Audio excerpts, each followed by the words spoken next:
Welcome to TOCHI Stories. Please don't forget to like, subscribe, and turn on post notification because it will mean the whole world to me. Now let's get right into the story. Brace yourself. The sun beat down cruelly on the dusty roadside as Amarachi pushed the rusty wheelbarrow filled with scrap metal, her palms stinging from the weight and friction. Her old slippers flapped against the tarred road, drawing the attention of people passing by. But she kept her gaze down, focused on the single goal of surviving today. Just as she reached a corner, laughter erupted from a shiny Lexus SUV parked nearby. "Is that not Amarachi?" A woman's high-pitched voice rang out. "Aha! You done downgrade to wheelbarrow pusher." Amarachi turned slowly, heart sinking, and there they were, Desmond, her ex, leaning casually against the car, and Trisha, his mistress turned full-time girlfriend. The very woman who once wore Amarachi's clothes and ate her food. Desmond's smug face curled into a mock-sympathetic smile. "Chai, see what poverty has done to you," he said, pretending to wipe a tear.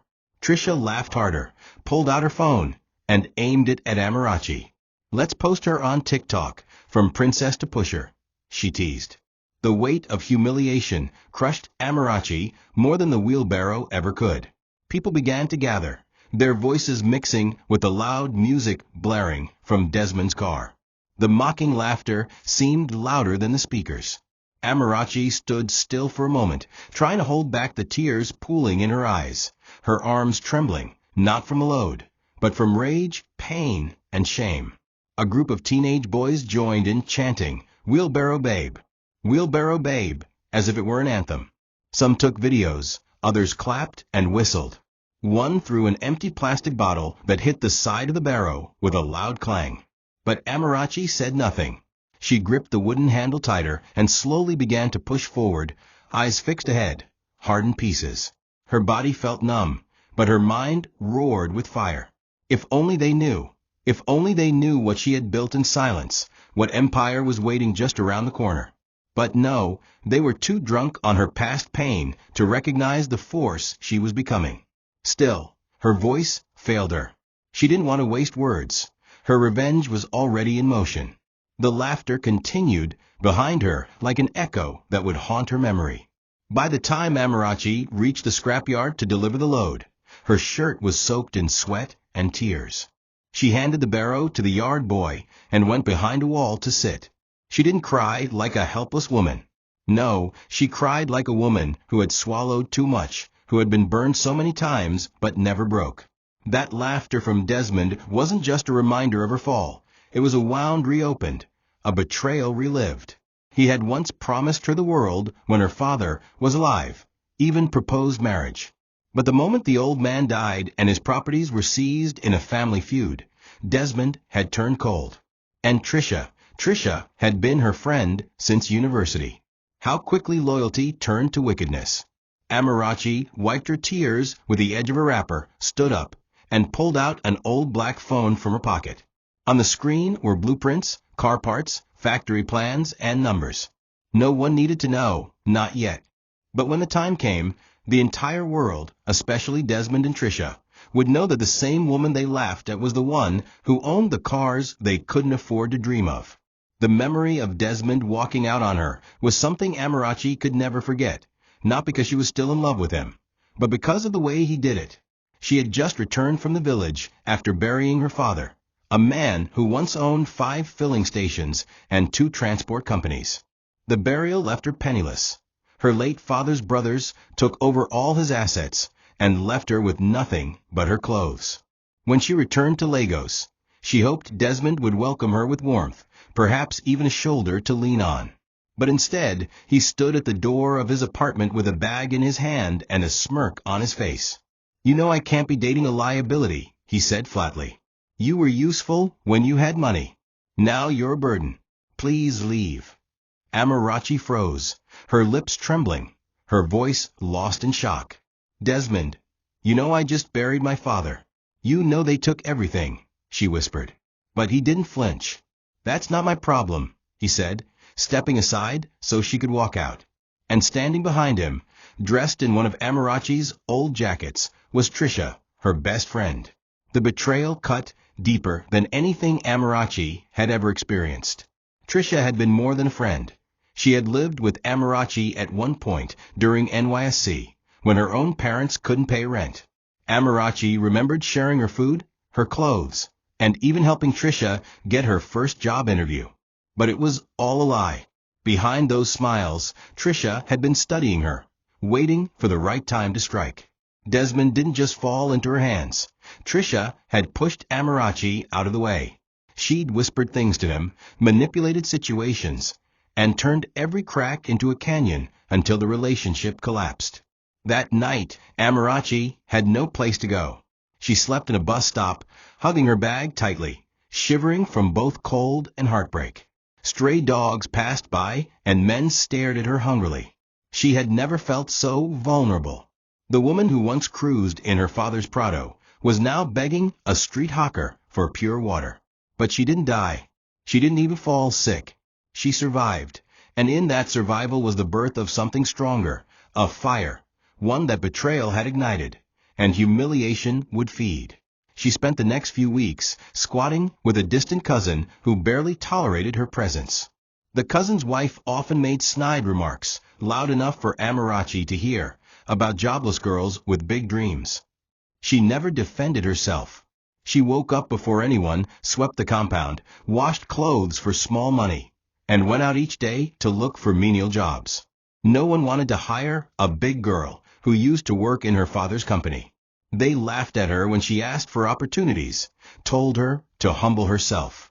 The worst part was seeing Desmond and Trisha on social media flaunting their love, dining at luxury spots she once took Desmond to when she paid the bills. It was like watching someone else live her life, only now it was stained with betrayal.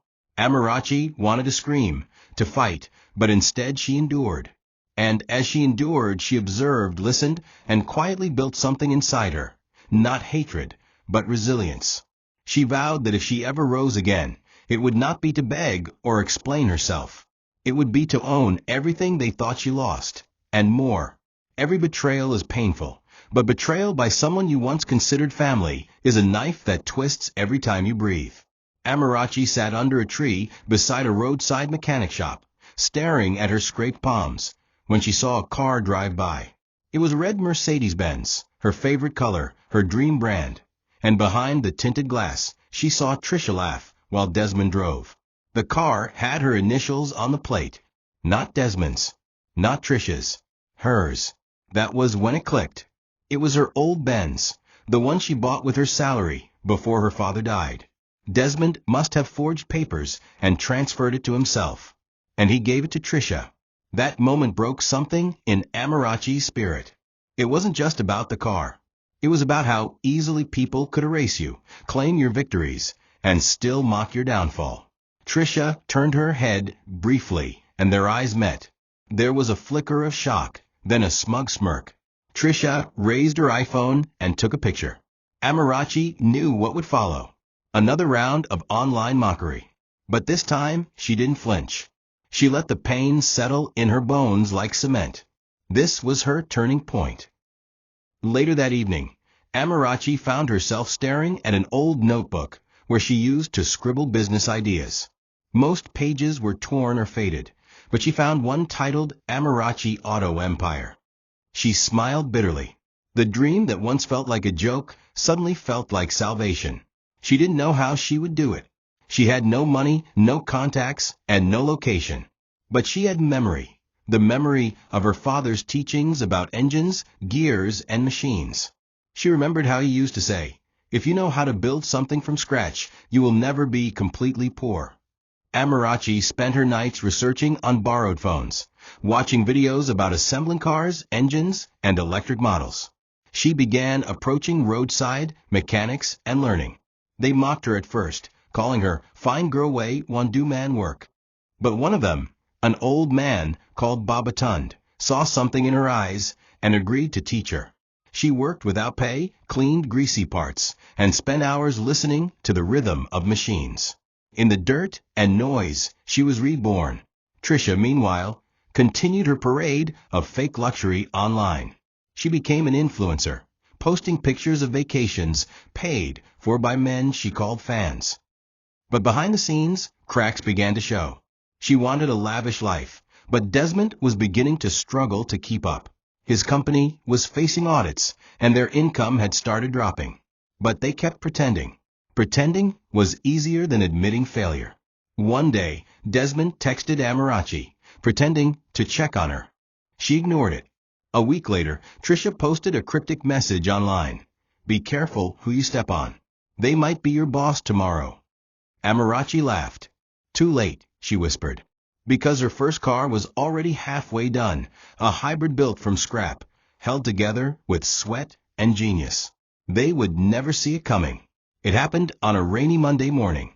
Amarachi was pushing a wheelbarrow filled with iron sheets down the street when the rain poured without warning. People ran for shelter. She didn't. She kept pushing through the downpour. Her clothes clung to her skin, her body shivered, but her eyes burned with a hunger no storm could wash away.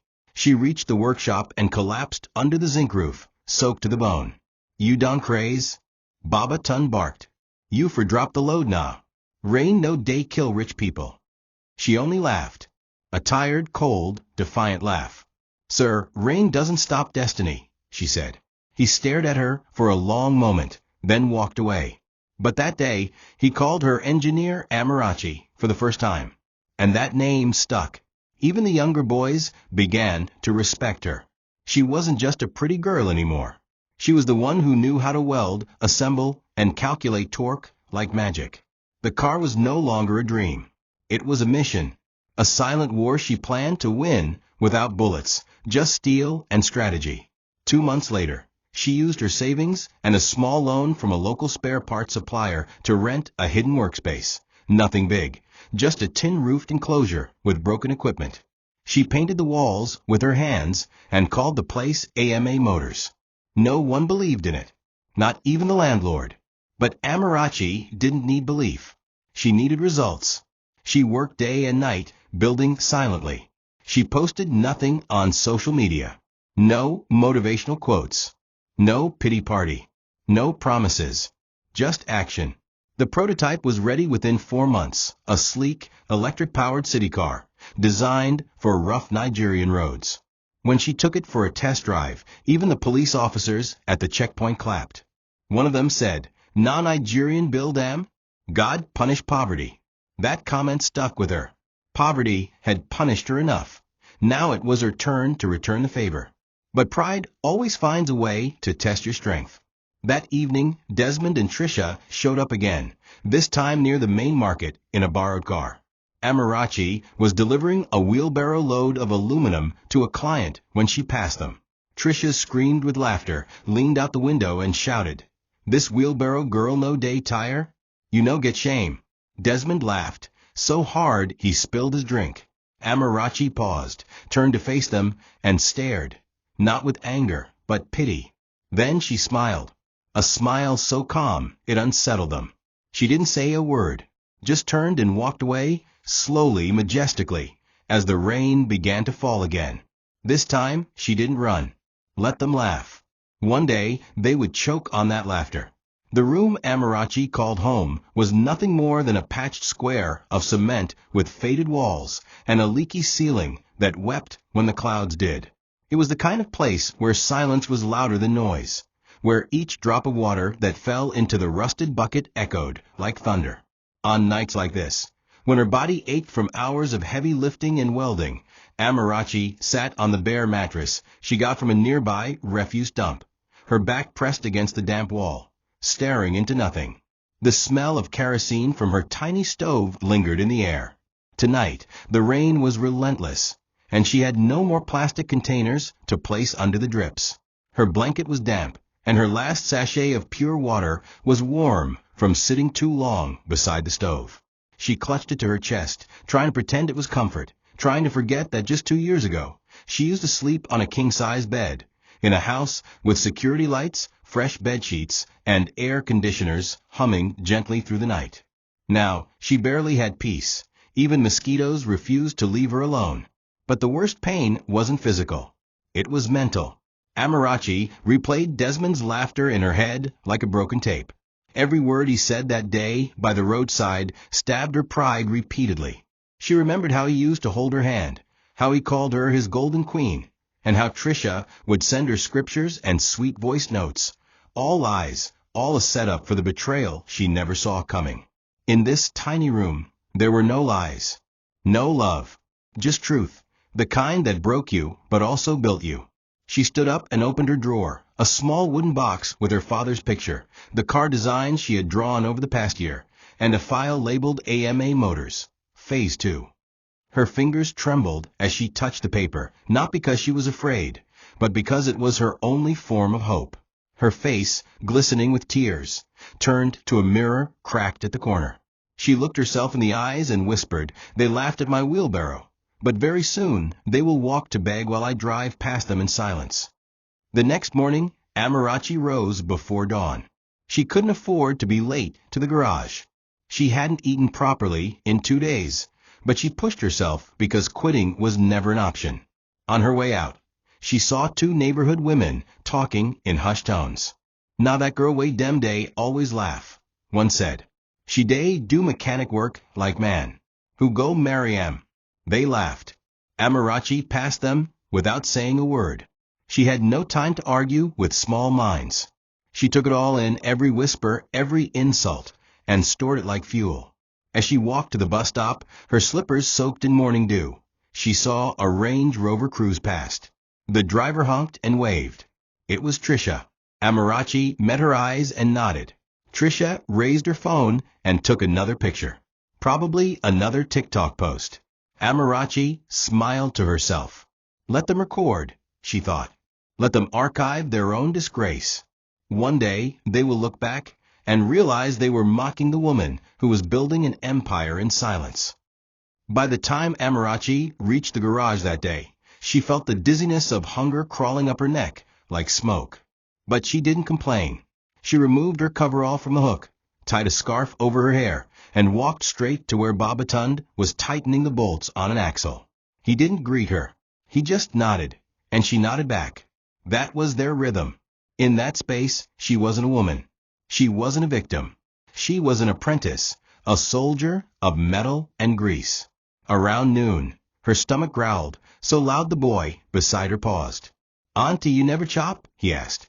Amarachi smiled weakly. "I day do fasting," she lied.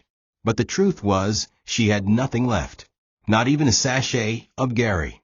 That evening, she returned to her room, opened the drawer, and pulled out her father's necklace. The only thing of value she had left. It was gold, real gold. A family heirloom her father gave her when she graduated from university.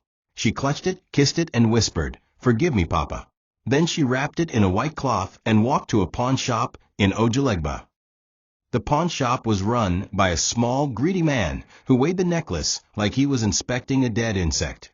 "I go give you 45K, he said casually. Amarachi raised an eyebrow. "That necklace is worth over 150K. The man shrugged. "You want sell or not?" "Nah, market be this." She stood there, burning with rage, but she knew she had no choice. She took the money. It felt like a piece of her soul was ripped out as she watched the man toss the necklace into a drawer like trash. She used 5K to buy foodstuff that could last 2 weeks, rice, beans, oil, and a loaf of bread. Then she used another 10K to buy new welding gloves and protective boots. The remaining 30K she put into her savings for a generator. Her small garage had no electricity, and she needed power to continue the car project. That night, she cooked jollof rice in her tiny stove, sat on the floor, and ate in silence. She allowed herself to feel proud. She was funding her dream, one sacrifice at a time. And every piece of herself she gave up was building something they couldn't take away. In the days that followed, Amarachi's face began to change. Not in beauty, but in fierceness. Her eyes hardened. Her back straightened. The mechanics now greeted her with respect. Even the suppliers started offering her parts on credit. She was no longer the fine girl begging for scraps. She was becoming a force. By the end of the month, she purchased a used generator. It roared like a wounded beast, but it worked. Now she could weld at night. While others slept, she worked. While others laughed at comedy skits, she studied car parts and design formulas. And through it all, she said nothing to anyone. No social media posts. No motivational quotes. No watch me rise captions. Her silence was her strategy. Because Amarachi wasn't building for claps. She was building for confrontation. The garage became her world, her battlefield, her sanctuary. Under the scorching Lego sun, amidst the stench of engine oil and old tires, Amarachi discovered the kind of strength pain awakens. She worked with the discipline of someone who had nothing to fall back on, because she didn't. Every part of her life depended on that garage, her sanity, her future, her vengeance. She was now helping customers fix more than just their cars. She was handling diagnostics, engine rebuilds, and even assembling parts for transport operators. The name AMA Motors slowly began to circulate in whispers among those who valued quality over branding. Some customers, shocked to see a woman in charge of such technical work, tried to belittle her. But her results silenced them. Her fingers, once soft and polished, were now rough and calloused. Her skin bore the marks of burns and bruises, but her pride never showed them as weakness. Instead, they were medals, each one a reminder that she was fighting for something bigger. While the garage grew, Desmond's life was unraveling. His business had been blacklisted due to financial irregularities. His investors pulled out. Trisha, unable to cope with the pressure, turned on him. Their fights became public scandals. Yet, they both maintained their social media facade, constantly posting old pictures of vacations, reusing content, pretending everything was fine. But cracks were becoming visible. The same people who once praised Trisha began mocking her. The comments were getting meaner. Amarachi saw it all, not because she stalked them, but because people sent the post to her, begging her to respond. She never did. Her revenge was not online. It was in the silence of her progress. One afternoon, Desmond drove past her garage unknowingly. His car broke down a few streets away. Amarachi walked past him with two men carrying car parts. He looked at her, confused, almost like he had seen a ghost. But before he could open his mouth, she walked past without blinking. No words, just presence. That night, Amarachi went back to her workshop and stood in front of her prototype, a sleek, electric-powered SUV designed for African terrain. The body was finished, the engine ready. Only one test remained. She ran her hand across the hood and whispered, "Let them laugh again. But when I arrive, it won't be in a wheelbarrow. It will be in something they'll never afford to touch." Her phone buzzed. It was a message from a Lagos-based investor who had seen her blueprint through a supplier. He wanted to visit her workshop. Amarachi smiled. "Let's begin," she replied, because the real storm was coming. And this time, she was the one controlling the weather. The visit from the Lagos investor didn't come with fanfare. He arrived in a faded Toyota Camry with dusty tires and a briefcase filled with papers, not pride. His name was Mr. Lawson, a quiet man with sharp eyes and the cautious demeanor of someone who had seen too many dreams turn to dust. When he stepped into the garage and saw Amarachi's prototype, he paused for a long while, walking around it slowly, examining every corner. He didn't speak at first, only crouched to inspect the undercarriage. "You built this from scratch?" he finally asked. Amarachi nodded, hands clasped behind her back. She explained the concept, the battery configuration, the suspension design for Nigerian potholes, and the locally sourced parts. Mr. Lawson's eyes narrowed in surprise. "And you did all this without any technical degree?" She smiled. "I have one from the University of Experience, with first class in pain." He chuckled, but he was clearly impressed. He requested a test drive. Amarachi held her breath as he stepped in, started the engine, and drove it around the compound. When he returned, he removed his glasses, looked her in the eye, and said, "We're going to build something big, Miss Amarachi. But you must stay silent until it's time." The partnership was discreet. Mr. Lawson didn't want media or noise, and neither did Amarachi. He transferred funds and bits, watching how she used every naira. And she didn't disappoint. Every kobo was spent on expanding her garage, hiring 2 experienced auto engineers, and ordering quality tools. The prototype was refined, polished, and upgraded for durability. Lawson brought in a brand strategist who advised on launching under a neutral, foreign-sounding brand name to attract the upper market. Amarachi agreed, on one condition: the company would remain 100% Nigerian-owned and every production unit would employ locals. Slowly, the business moved from a corner garage to a hidden facility just outside Lagos. Amarachi, still in her work boots and coveralls, remained invisible to the public. She was not interested in clout. Her power wasn't in being seen, it was in making moves without making noise. The staff respected her, feared her precision, and adored her work ethic. One of them called her the Iron Lady, and the name stuck. In the city, rumors began to fly about a new car brand disrupting the market. They were durable, affordable, and uniquely suited for Nigerian terrain. People assumed it was a foreign investor's project. No one connected it to the young woman once mocked for pushing a wheelbarrow. Amarachi watched from a distance as customers praised the vehicles, politicians asked about the brand, and competitors scrambled to match her prices. Yet she said nothing. She still walked with her head down in public, still wore plain clothes, still pushed carts when necessary.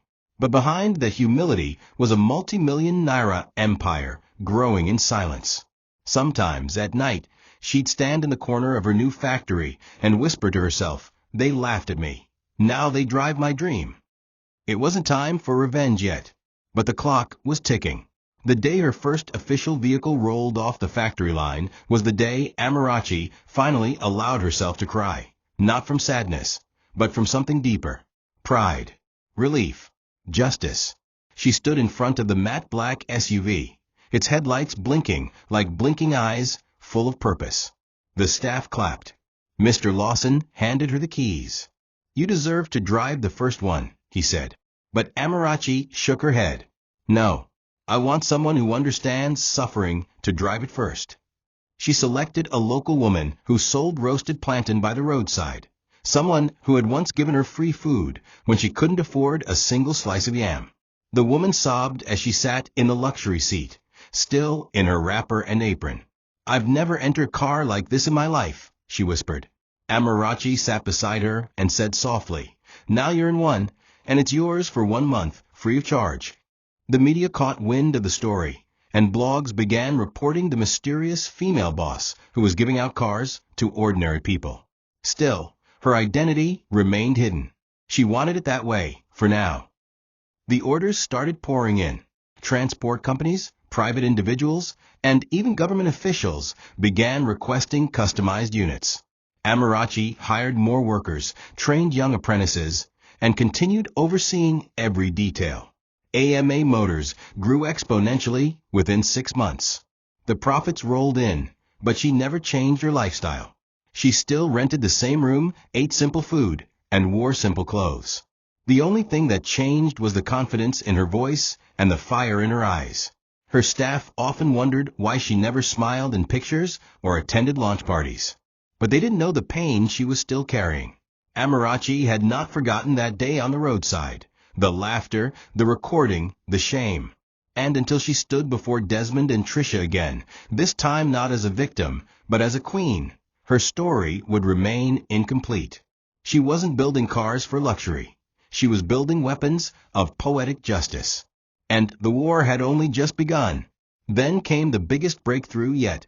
A silent investor from South Africa reached out through Mr. Lawson. He wanted to take AMA Motors international. Amarachi refused the offer to sell equity, but agreed to supply vehicles to Johannesburg for a test run. The cars passed all the stress tests. Suddenly, her inbox was full of dealership requests. People wanted to meet the mysterious genius behind the brand. Mr. Lawson asked, "Are you ready to show your face now?" Amarachi thought deeply and shook her head. "Not yet. I want my first public appearance to be at the right time. And trust me, the moment will come." She had a plan, one that involved a stage, a crowd, and 2 people who would never forget her name again, Desmond and Trisha. They had mocked her wheelbarrow.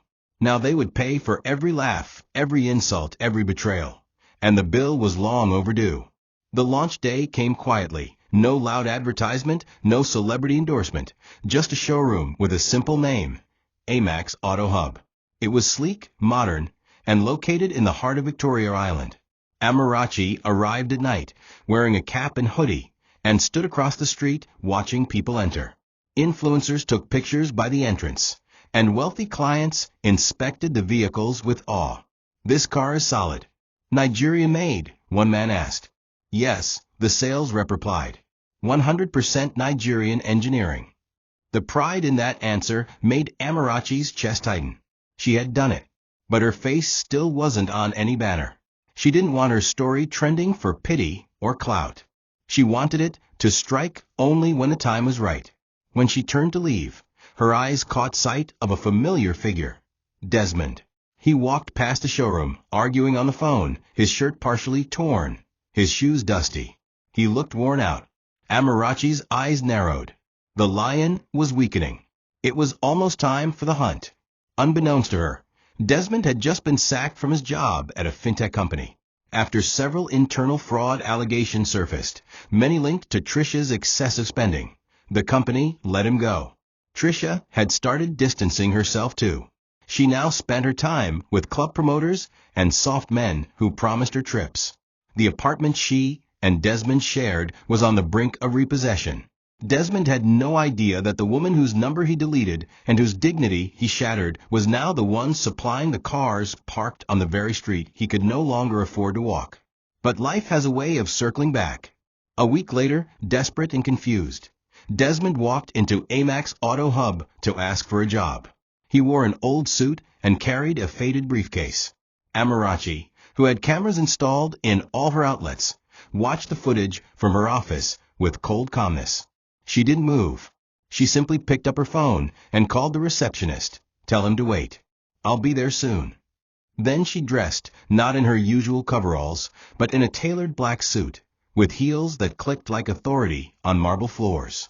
Her hair was packed high, her face bare, yet regal. She entered the showroom, and all heads turned. When Desmond looked up and saw her, he froze. His mouth opened slightly, as if words had abandoned him. Amarachi didn't smile. She didn't yell. She simply sat across from him and asked one question. "Why are you here?" Desmond stammered. "Amara, I didn't know. She raised her hand to silence him. "You laughed at my wheelbarrow. You posted it. You called me worthless." The silence in the room was deafening. "Now I own this company, and you are here to beg for a job." Desmond dropped his eyes, ashamed. Amarachi leaned in, her voice like ice. "Let me think about it. I'll get back to you." Then she stood, turned, and walked away. And in that moment, he realized she had become untouchable. The days that followed Desmond's humiliating encounter at Amax Auto Hub were filled with silence, the kind that suffocates. Amarachi never called him back. He waited. He returned to the showroom twice, only to be told she wasn't available. His pride dissolved slowly, like sugar in hot water, leaving a bitter aftertaste in his soul. Meanwhile, his life continued to crumble. The bank sent a foreclosure notice. His car was impounded for unpaid loans. Trisha, now frustrated by the lifestyle downgrade, started staying out late and returning with new perfumes he couldn't afford to buy her. One night, she looked him dead in the eye and said, "I'm not going to suffer with you, Desmond. I didn't leave Amarachi to become broke with you." Those words shattered the last piece of ego he was clinging to. He slapped her in response, the first time ever, and she retaliated with a bottle smashed against the wall. The neighbors heard the fight. By morning, she was gone, leaving him with debts, an empty apartment, and a reputation stained with failure. Desmond finally understood what it meant to be abandoned, not when you were already broken, but when people saw you as useless. Amarachi, however, remained calm. She didn't post about her success. She didn't gloat. She simply kept building. But her silence was intentional, strategic. She wanted to see how far Desmond would fall before the final blow. One afternoon, she sat in her office watching a video forwarded by one of her staff. It was Trisha, live on Instagram, mocking jobless men who lose everything because of small nyash.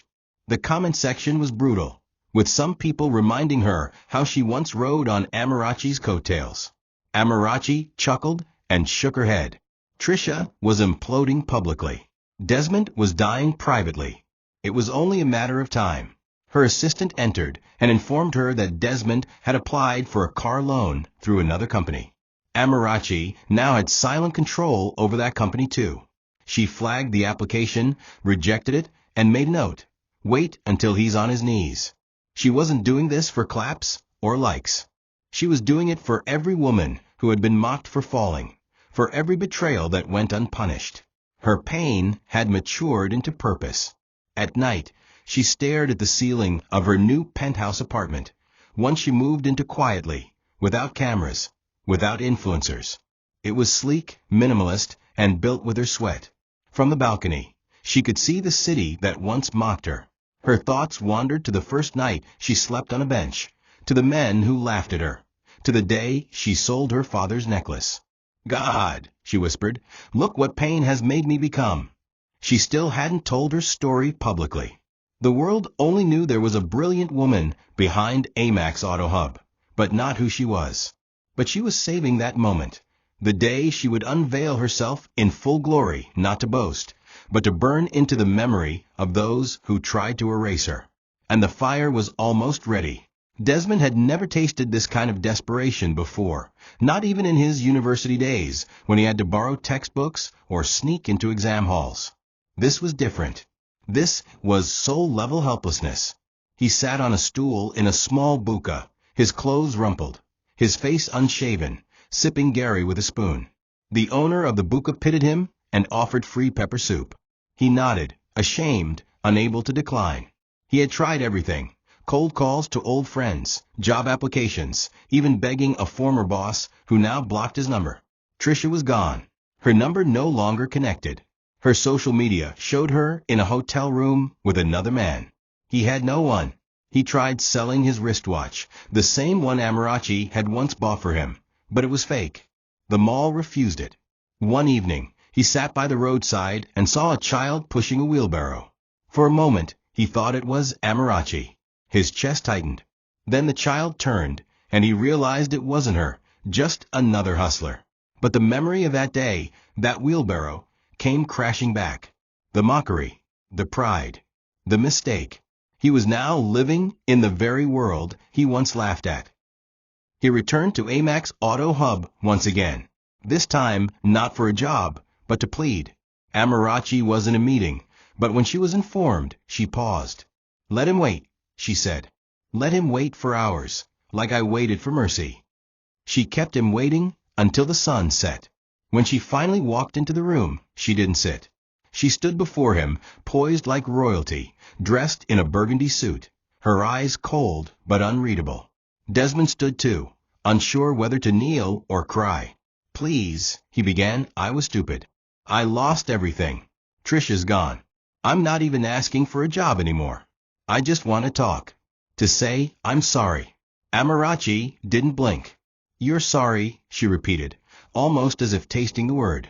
Do you know I ate stale food while you and Trisha drank wine? Do you know I slept on concrete while you took her to Dubai with my car? You were not just cruel. You were proud of it. Desmond's eyes watered. I know. I'm ashamed. If I could turn back time, I would. Please, anything. Amarachi tilted her head. You want help? He nodded quickly. Then work for it, she said. Come tomorrow. You'll be a cleaner. Uniform, ID card, everything. You'll clean the showroom you once mocked. The next morning, he showed up at 6 a.m. wearing the blue cleaner's uniform. Staff members stared, some in shock, some in amusement. Amarachi ignored him completely that day. No special treatment. No acknowledgement. He cleaned the floors, washed the toilets, and mopped the walls. At lunch, he sat alone with his head bowed, refusing to meet anyone's eyes. Amarachi watched him on the CCTV and said nothing. This wasn't about humiliation, it was about justice. She wasn't interested in making him suffer for sport. She wanted him to feel what it meant to start from the dust, to rebuild without shortcuts. She wasn't done yet. Not until Trisha came back and faced her own judgment. Trisha returned, not with fanfare, but with failure. After spending months parading around different men, she had finally run out of charm and luck. The man she was staying with in Lekki found her flirting with his driver and kicked her out. She ended up back in her sister's house, broken, broke, and bitter. She hadn't spoken to Desmond in weeks and assumed he had moved on. One afternoon, while scrolling through Instagram, she saw a viral post. Shocking.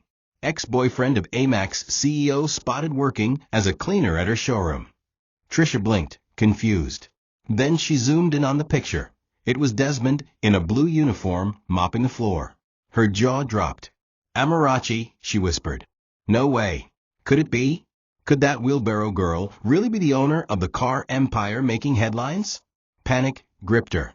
She remembered all the insults, all the TikTok videos, the laughs, the public humiliation.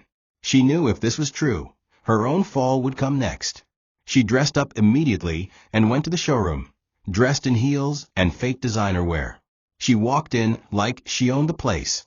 But the moment she entered, staff members recognized her. They murmured. Whispers floated. Amarachi, informed of her arrival, took a deep breath. "Let her come in." Trisha walked into her office, smiling nervously. "Amara, babe. I just came to say hi. Wow, you're doing well." Amarachi didn't even look up. "Sit." Trisha sat, legs crossed, voice shaky. "Listen, about everything that happened. I was misled. Desmond, he lied to me. He said you abandoned him, that you were cheating. Enough," Amarachi snapped, eyes finally locking with hers. "You betrayed me. You lived in my house. You wore my clothes. Then you took my man and laughed when I fell." Trisha's smile melted. "I was young, stupid. I didn't mean, but you did it," Amarachi said. "You meant every laugh, every video, every word. And now you're here. For what?" Trisha was silent. Her lips trembled. "To apologize. And maybe see if I can work with you." Amarachi's laughter was soft, slow, and sharp. "Work with me?" She stood. "You can't even walk in my shadow." Then she pressed a button on the desk. A screen behind her came on, showing the old viral video Trisha recorded, the one where she mocked Amarachi pushing a wheelbarrow. "Do you remember this?" Amarachi asked. Trisha covered her face. "Please don't show this." "Oh, it's already out," Amarachi said coldly. "It's playing in all our showrooms today. Our customers are watching, so they know where I started." Trisha stood up in panic. "Amara, please. I beg you," but Amarachi remained calm. "You should leave now, before I call security." Trisha hesitated, eyes glossy, then turned and left, humiliated. Amarachi exhaled. She had waited years for this. And now that it was happening, it wasn't sweet, it was satisfying. Not because she hurt them, but because they saw her rise. And the best part? She wasn't done yet. The video went viral within hours. Customers stood still in Amax Auto Hub showrooms across Lagos, Abuja, and Port Harcourt as a screen played the now infamous clip of Amarachi being mocked while pushing a wheelbarrow, followed by her unveiling as the mysterious CEO behind the hottest auto brand in the country. It was a perfect storm of timing and shock. The contrast between the wheelbarrow footage and the shots of her in a suit, walking through her factory, speaking with engineers, and addressing foreign investors was so stark, it became the talk of Nigeria. Hashtags like hashtag wheelbarrow to wealth, hashtag Amarachi the boss, and hashtag from shame to CEO trended for days. Influencers analyzed it, talk shows dissected it, and motivational speakers copied it. But for Amarachi, this wasn't a media stunt. It was exposure, raw and deliberate. She wanted people to see how cruel the world could be and how powerful silence and hard work could become. She wanted to force society to stare at the reality of betrayal and resurrection.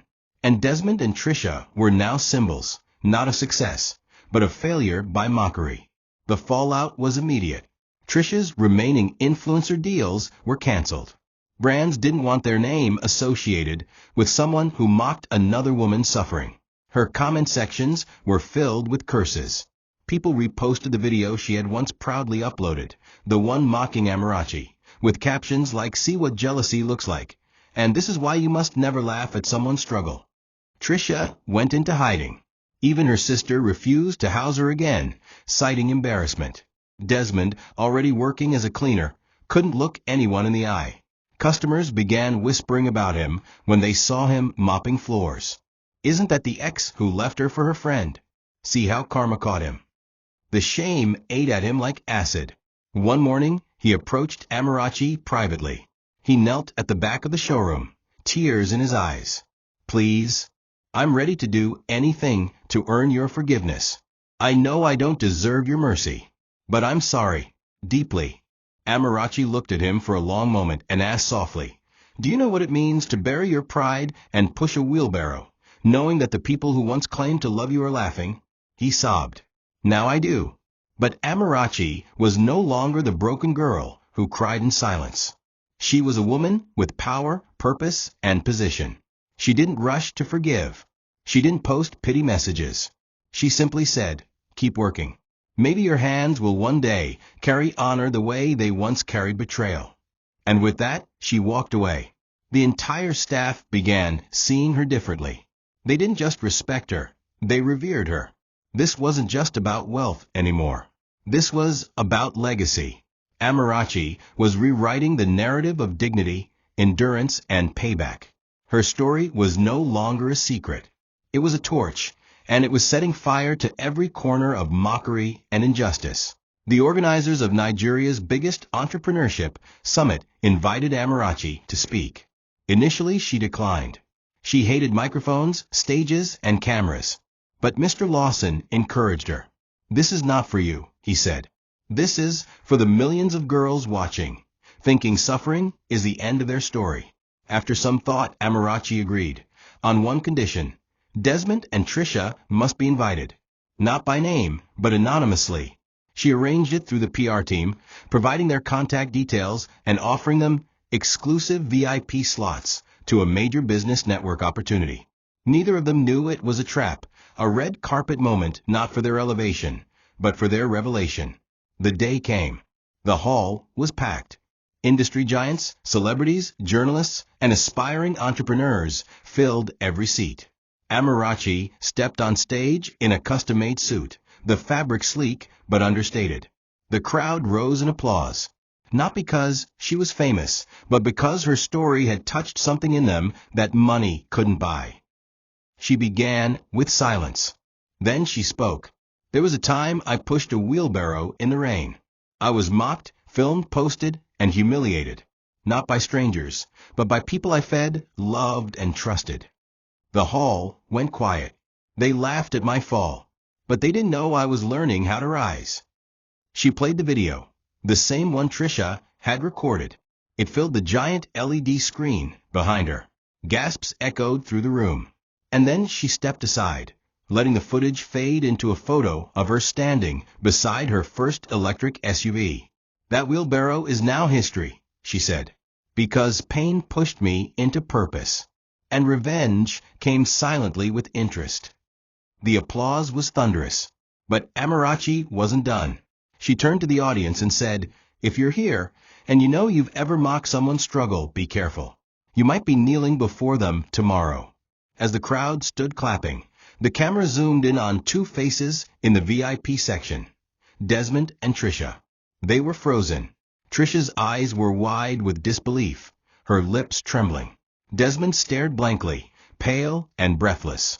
People around them began whispering. Phones were raised. Pictures snapped. Amarachi locked eyes with them, then calmly turned and walked off the stage. The moment was recorded, broadcast, and replayed across the country. It wasn't just public revenge, it was poetic justice. That night, news outlets headlined with titles like From Wheelbarrow to Queen, Amarachi shames her mockers at National Summit. Trisha deactivated all her social media. Desmond turned in his ID card the next morning, unable to continue. But Amarachi didn't gloat. She simply returned to her office, removed her heels, and sat quietly. Because true power doesn't scream. It sits in silence and watches the world bow. In the days that followed the summit, Amarachi's phone didn't stop ringing. CEOs wanted interviews. Banks offered to buy shares. Foundations wanted her face on their campaigns. But she declined most of them. She wasn't building a celebrity brand. She was building a legacy. However, she made one strategic move. She sent a memo to every dealership, supplier, and auto finance partner she worked with. The content was short, clear, and final. Desmond IB and Trish Chem should not be given employment, partnership, or support through any Amax affiliate worldwide. Within a week, they were blacklisted. Desmond tried applying for a junior role at a partner tech firm in Yaba. They declined. Trisha attempted to start a luxury car review blog. No dealership allowed her to test drive. The doors Amarachi had once knocked on, desperate for help, were now under her command. And she didn't forget how each one made her feel. Her revenge wasn't about punishment. It was about memory. Let them taste the same rejection she once swallowed with tears. One afternoon, Desmond showed up at her office again, not to plead, but to return something. It was the necklace. The gold necklace she once sold for food. He had found it with a pawnshop owner who contacted him when he saw Amarachi on TV. Desmond placed it on her table. "I don't expect anything. I just thought maybe you should have it back." Amarachi looked at the necklace for a long time. Her eyes misted, not from emotions about Desmond, but from everything it represented. Survival, sacrifice, sorrow. She took it and nodded. "Thank you," she said simply. Desmond lingered. "I lost everything," he whispered. "You lost everything too. But you built something. I didn't." Amarachi responded without looking at him. "Because I turned my pain into fire. You turned yours into excuses." He nodded silently, then walked out defeated. That would be the last time she ever saw him. Trisha, on the other hand, was not done scheming. Desperate and angry, she tried to leak false stories to gossip blogs, claiming Amarachi stole her car idea, used stolen funds, and even dated a senator. But the blogs didn't publish. One of them responded with, "Sorry, we don't fight queens. She inspires too many." Trisha's last trick had failed. Alone, broke, and invisible, she was now a ghost of her own ambition. Meanwhile, Amarachi sat in her boardroom with her top engineers and unveiled plans for expansion to Ghana and Kenya. Her goal was simple: build African-made vehicles for African roads and create wealth for those who had been mocked like her. She looked out the window that evening and whispered to herself, "Let them knock. Let them beg. But my doors are closed forever." Desmond no longer lived. He merely existed. Stripped of his pride, friends, job, and reputation, he roamed Lagos like a man haunted by the ghost of the woman he destroyed. People began to whisper when they saw him muttering to himself in traffic or staring blankly at ATM machines without inserting a card. The once confident man who boasted about dating a boss lady was now borrowing money to eat from conductors. Even the boys he once gave drinks at clubs avoided him, worried he might beg them in public. His descent was swift and merciless, and he had no one to blame but himself. He had gambled with loyalty and lost. He betrayed a woman who would have made him a king. Now he was a servant of regret, consumed by images of Amarachi rising while he sank further into disgrace. The worst part wasn't the poverty. It was that the world knew. That every door he knocked on remembered his sins. It was that even strangers now greeted him with phrases like, "Oga Cleaner, how far?" One night, Desmond sat in a half-demolished kiosk where he now squatted, staring at the necklace he had returned to Amarachi. He hadn't seen her since. He wondered what she did with it, whether she had framed it, thrown it away, or even remembered that he gave it back. He reached for his phone, the screen cracked and the battery swollen, and scrolled through pictures from his old life. Trisha in Dubai. Him beside the red Mercedes. A photo of Amarachi wearing an apron, smiling as she served him breakfast. That one made his hand tremble. He realized now what he had lost. Not just a woman, but a future, a legacy, the very foundation of a life he could have built had he been patient. But greed and ego blinded him. He began drinking sachet gin to numb the ache in his chest. Sometimes he sat by the showroom's back alley, watching customers come and go, hoping to see Amarachi. But she never came down that way. She had risen too high to ever look back again. Trisha, meanwhile, had sunk into a depression of her own.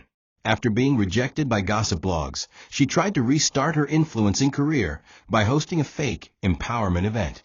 Only a few desperate girls showed up, and no one paid. She moved in with a distant cousin, constantly borrowing clothes and lying on social media about living abroad. One day, she spotted a billboard, an AMA Motors ad showing Amarachi handing keys to a female Kiki rider. The caption read, "Every woman deserves a vehicle of dignity." Trisha's hands shook. She knew then that Amarachi's vengeance wasn't about punishment. It was about uplifting others where she had once been stepped on. That night, Trisha cried, not because she was sorry, but because she was forgotten. She had built her identity around destroying Amarachi, and now Amarachi had outgrown her completely. She tried messaging Amarachi once, a simple "I'm sorry." It was never read. Even with all her victories, Amarachi still carried invisible wounds. Success didn't erase memories. It only built taller walls to contain them. Some nights, when the world was quiet and her staff had gone home, she sat alone in her office, staring at the very first blueprint she ever sketched, the one smudged with oil and tears. She kept it framed above her desk, not as a trophy, but as a reminder of what betrayal costs, a reminder of what loneliness feels like, a reminder of what she had survived. She hadn't allowed herself to love again, not because she was bitter, but because she hadn't yet healed fully. Her life had become a fortress of movement, meetings, production lines, expansion plans. But her heart? It remained a quiet garden that no one had entered in years. Sometimes she would open her phone gallery and scroll past the saved photos of her younger self, the girl who smiled easily, loved freely, trusted foolishly. That girl was gone. In her place now stood a woman carved from fire and steel. She began therapy in secret. She didn't want headlines about the powerful CEO with emotional scars. The therapist was a soft-spoken woman named Dr. Amina who never asked invasive questions. Instead, she listened. Amarachi slowly opened up about her father's death, about the betrayal by Desmond and Trisha, about the hunger, the humiliation, the public mockery, and most painfully, about the day she considered ending it all. "I stood on Third Mainland Bridge," she once whispered, voice shaking, "with a bag of Gary in my hand, wondering if anyone would notice if I disappeared." Dr. Amina remained silent, allowing her to grieve the girl who was never allowed to be weak. Over months, the weight began to shift. Amarachi laughed more. She visited her old mechanic mentor, Baba Tund, and gifted him a brand new house. She set up scholarships for female engineering students. She stopped hiding, not from her past, but from herself. One Sunday morning, she drove alone to the same spot she had been mocked with the wheelbarrow. It was still busy, the same shouting traders, the same hot sun.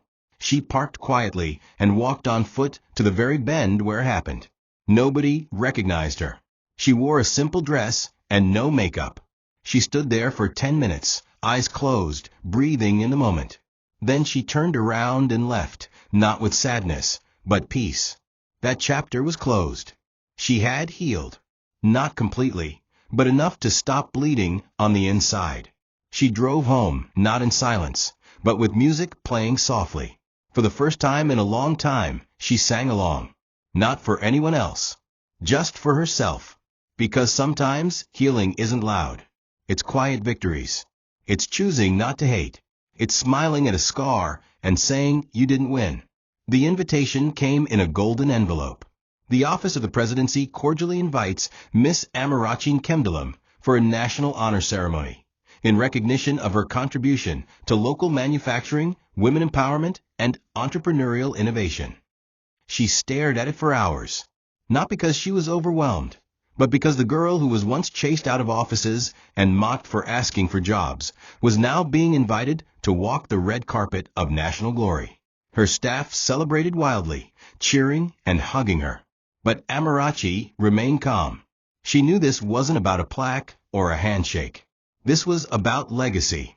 The event was held at Aso Rock, with Nigeria's most powerful men and women in attendance. As she walked into the hall, dressed in a flowing Ankara gown designed by a local seamstress she once supported, all eyes turned. Whispers echoed across the marble floor.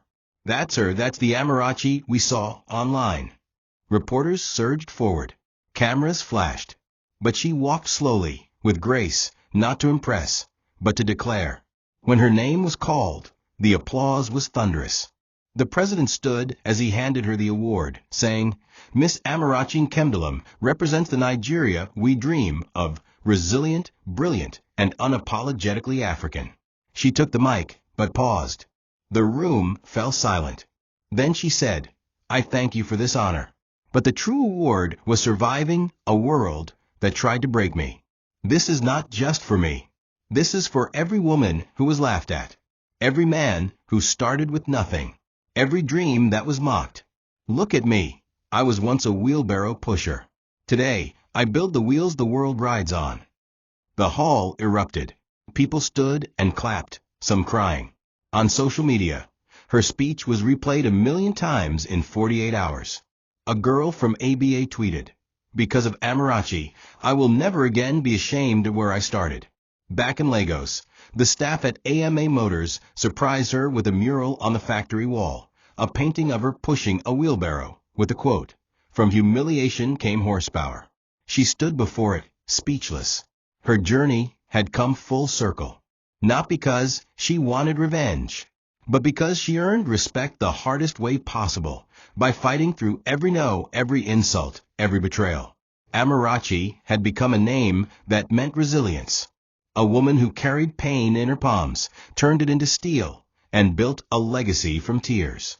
And though she had won countless battles, her greatest victory was simple. They mocked her, and she rose anyway. It was a warm Saturday morning when Amarachi walked into the dusty village square of Ozwama, a place she hadn't returned to since her father's burial. This time, there were no tears, no fear, just purpose. Her convoy remained at the edge of the town while she walked alone into the heart of the market, carrying a single clipboard and a folded scarf. Traders whispered in awe as they recognized her from the television and magazine covers. Children followed her quietly, unsure whether to call her auntie or Madam CEO. At the center of the square stood a group of women who pushed wheelbarrows, carried heavy firewood on their heads, and loaded goods from trucks for less than 100 Nigerian nairas per trip. Amarachi greeted each of them with a smile. She didn't see poverty in them. She saw reflections of herself, the woman she once was, the girl whose dignity was trampled but never destroyed. And it was for them that she had come. She stood before them, raised her voice, and said, "I once pushed a wheelbarrow, but I now own the road. And I have returned to hand over keys, not just to vehicles, but to dignity." One by one, she called out names, women she had personally vetted through a quiet foundation she funded.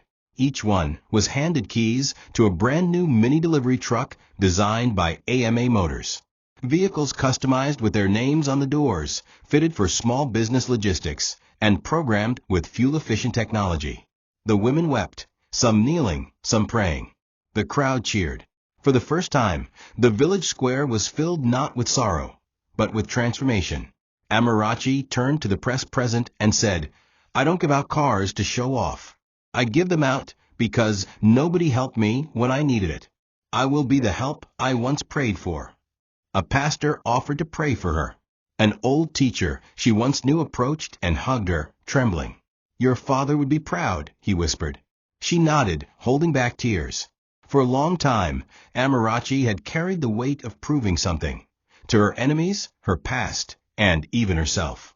But standing there under the sun, surrounded by women now given a chance at freedom, she realized something profound. Her revenge had matured into redemption. Later that evening, she returned home to her penthouse and stood by her glass window, looking out at the glowing skyline. Her phone buzzed with interview requests, foreign investors, award nominations, but she didn't answer. She sat quietly, brought out the very scarf she had worn the day she was mocked, and tied it on her head once more. Not out of shame, but as a crown, a reminder, a symbol. She picked up a pen and wrote a final note in her journal. They laughed. They mocked. They filmed. But today they drive what I built. And as for me, I ride on purpose, powered by every insult they once threw. She closed the book, exhaled, and smiled. Not because the world now celebrated her, but because the girl with the wheelbarrow had become the woman who created highways for others to follow. Amarachi was no longer the story of a woman who rose. She was now the road itself, and no one would ever push her off it again. Thank you for watching this video. What did you learn from this story? Drop it in the comments. Please make sure you like, comment, and subscribe to my YouTube channel TOCHI Stories for more.